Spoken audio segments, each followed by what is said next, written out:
Ambulance আমাৰ 4খন জিলাৰ বিভিন্ন হস্পিটেলৰ কাৰণে আজি ডিষ্ট্ৰিবিউশ্যন প্ৰগ্ৰাম ৰখা হৈছে। ইয়াৰ আগত NHM এম্বুলেন্সবিলাক কিন্তু আমি চৰকাৰ গঠন কৰাৰ পিছত হস্পিটেলত ঘৰ নাই, বিল্ডিং নাই, কিছুমান হস্পিটেলত ডক্টৰ নাই, বিভিন্ন সমস্যাত আমাৰ হস্পিটেলবিলাক আছে। আৰু ইয়াৰ লগতে কিছুমান ৰিমোট এৰিয়াৰ হস্পিটেলবিলাকত এজন দুজন ডক্টৰ আছে, কিন্তু বহুতখিনি চিকিৎসাৰ ব্যৱস্থা নাই, যাৰ কাৰণে এম্বুলেন্সে নিদি সেই অঞ্চলৰ পেচেণ্টছবিলাকক ভাল চিকিৎসাৰ কাৰণে ভাল হস্পিটেললৈ নিব লগা হয়।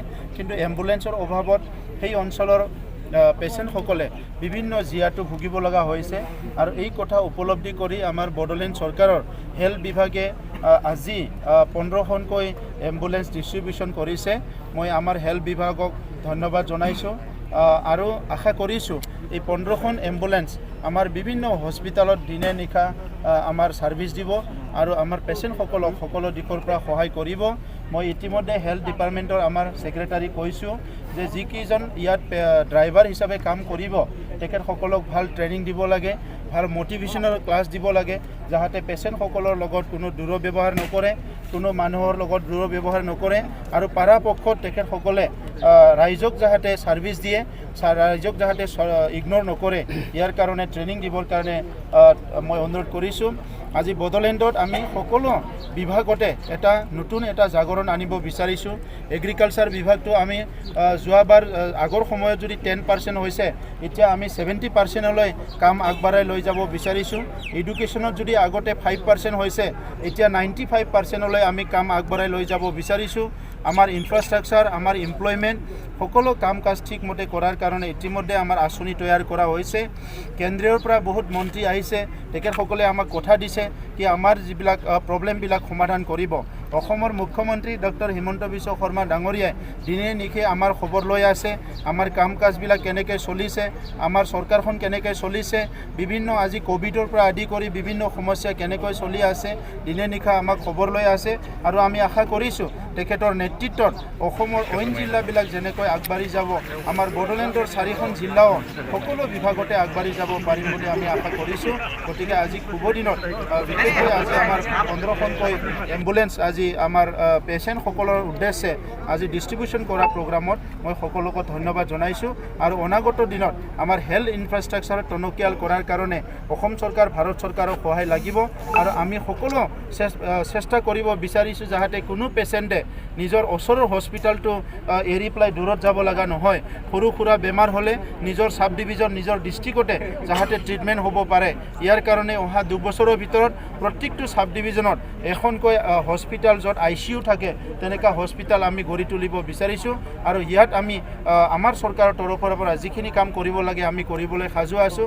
আজি হেল্থ আমাৰ EM অৰূপ দে ডাঙৰীয়াৰ নেতৃত্বত পুৰা ছাৰ্ভে কৰা হৈছে, ষ্টাডি কৰা হৈছে, কোনটো হস্পিটেলত কোনটো এৰিয়াত কি সমস্যা আছে, ক'ত নতুন হস্পিটেল লাগে, কোনটো হস্পিটেলৰ ষ্ট্ৰেংথটো বাঢ়াব লাগে, এই গোটেই ছাৰ্ভে কৰি ওলোৱা হৈছে। আৰু সেই ছাৰ্ভেৰ ওপৰত বেছ কৰি আমি বেষ্ট হেল্থ ছাৰ্ভিচৰ কাৰণে এটা পলিচি তৈয়াৰ কৰিবলৈ হাতত লৈছোঁ। মই গতিকে আজিৰ দিনত মই এইখিনিকে আপোনালোকৰ আগত অৱগত কৰিছোঁ। চেন্নাইৰ এখন হস্পিটেল আমাক অফাৰ কৰিছে যে তেখেতসকলে কেঞ্চাৰৰ পৰা আদি কৰি বিভিন্ন বেমাৰত আমাক একদম মিনিমাম ফিজত তেখেতসকলে আমাৰ পেচেণ্টবিলাক ট্ৰিটমেণ্ট কৰিব। আৰু তেখেতসকলে আমাৰ মাজলৈ আহি আছে কথা পাতিবলৈ, তেখেতসকলে চেৰিটি কৰিব বুলি কৈছে বড়োলেণ্ড অঞ্চলৰ। আমি তেখেতসকলক ৱেলকাম কৰিছোঁ আৰু তেখেতসকলৰ লগত MOU কৰিম। দিল্লীতো এখন ছুপাৰ স্পেচিয়েলিটি হস্পিটেল নতুন হ'বলৈ গৈ আছে গুৰগাঁৱত। তাৰ যিখিনি মানুহ আছে, তাৰ ডক্টৰ আৰু তাৰ বিভাগীয় কিছুমান বিষয়াসকলে মোৰ লগত কথা পাতিছে। তেখেতসকলে উত্তৰ পূৰ্বাঞ্চলক সহায় কৰিব বিচাৰে আৰু স্পেচিয়েলি যিহেতু চেন্নাইত আমাৰ বড়োলেণ্ড দিল্লীত বহুত ছাত্ৰ ছাত্ৰী আছে, বহুত মানুহ কাম কৰি আছে, সেইকাৰণে আমাৰ অঞ্চলৰ পৰা যোৱা মানুহবিলাকক তেখেতসকলে যিমান পাৰে কম খৰচত আমাৰ ট্ৰিটমেণ্টবিলাক কৰিবৰ কাৰণে আমাৰ লগত কথা চলি আছে। গতিকে এই দুটা সুবিধা হয়তো আমি অহা 6 মাহক ৰাইজক দিব পাৰিম। আৰু ইয়াৰ কাৰণে আমাৰ অঞ্চলত যিখিনি পাৰি কৰিম, নোৱাৰাখিনি যাতে আমি আমাৰ ৰাইজক এই হেল্থ ছাৰ্ভিচেছ সুবিধাটো দিব পাৰে, হেল্থ ফেচিলিটিটো দিব পাৰে, এইখিনি আমি ব্যৱস্থা কৰিবলৈ হাতত লৈছোঁ।